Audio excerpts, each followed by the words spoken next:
कभी बहुत समय पहले एक छोटे से हरे भरे जंगल में एक तालाब था। उस तालाब में तरह तरह के जीव रहते थे। मछलियाँ, कछुए, जलीय कीड़े और सबसे ज्यादा मेंढक। तालाब का जीवन बड़ा ही शांत और आनंदमय था। हर दिन मेंढक टर टर करते, पानी में छलांग लगाते और रात को कमल पत्तों पर बैठकर चांदनी का आनंद लेते। उसी जंगल के किनारे एक लंबा, चालाक और जहरीला सांप पे रहता था। वो भोजन के लिए अक्सर छोटे जीवों का शिकार करता और कभी-कभी तालाब की तरफ भी निकल आता। सांप की नज़र हमेशा उस तालाब पर रहती, क्योंकि वहाँ उसके लिए खाना कभी खत्म नहीं होता था। तालाब के किनारे रहने वाला एक मेंढक, जिसका नाम मधुकर था, सबसे चंचल और खुशमिजाज था। मधुकर दिन रात अपने दोस्तों के साथ खेलता, तैरता और मच्छरों का शिकार करता। उसे अपनी आज़ादी और तालाब की दुनिया से बहुत प्रेम था। लेकिन मधुकर के भीतर एक कमी थी।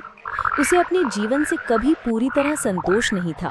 वो हमेशा सोचता, काश मैं और शक्तिशाली होता, काश मुझे सब डरते तो कितना अच्छा होता। एक दिन सांप तालाब के पास आया। उसने देखा कि दर्जनों मेंढक इधर-उधर कूद रहे हैं। उसकी जीभ लालच से लपलपाई। लेकिन जैसे ही वो हमला करने आगे बढ़ा, सभी मेंढक पानी में छलांग लगाकर गायब हो गए। केवल मधुकर ही कमल पत्ते पर बैठा रह गया। सांप ने मुस्कुराकर कहा, डर क्यों नहीं रहे? बाकी सब तो भाग गए। मधुकर ने घबराते हुए जवाब दिया, मैं भागना नहीं चाहता, मैं तुमसे बात करना चाहता हूँ।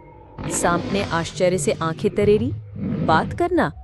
मैं तो तुम्हें खा सकता हूँ। अगर तुम मुझे खाओगे तो सिर्फ एक दिन का पेट भरेगा, लेकिन अगर तुम मेरे दोस्त बनो तो शायद तुम्हें और बड़ा लाभ मिलेगा। सांप हंस पड़ा, और वो कैसे? देखो, तालाब में सैकड़ों मेंढक रहते हैं। अगर तुम मेरी जान छोड़ दो तो मैं तुम्हें हर रोज एक नया मेंढक पकड़कर दे सकता हूँ। इस तरह तुम्हें शिकार करने की मेहनत नहीं करनी पड़ेगी। सांप को ये विचार बहुत पसंद आया। उसने कहा, ठीक है, अगर तुम वफादार रहे तो मैं तुम्हें कभी नहीं खाऊंगा। इस प्रकार मधुकर और सांप के बीच एक अजीब सा समझौता हो गया। मधुकर ने शुरू में अपने वादे निभाए। वो अपने तालाब के भोले भाले दोस्तों को बहला फुसलाकर सांप के पास ले जाता और सांप उन्हें निगल जाता। धीरे धीरे तालाब के मेंढक कम होते गए। जो बच गए थे वो डर में जीने लगे। उन्हें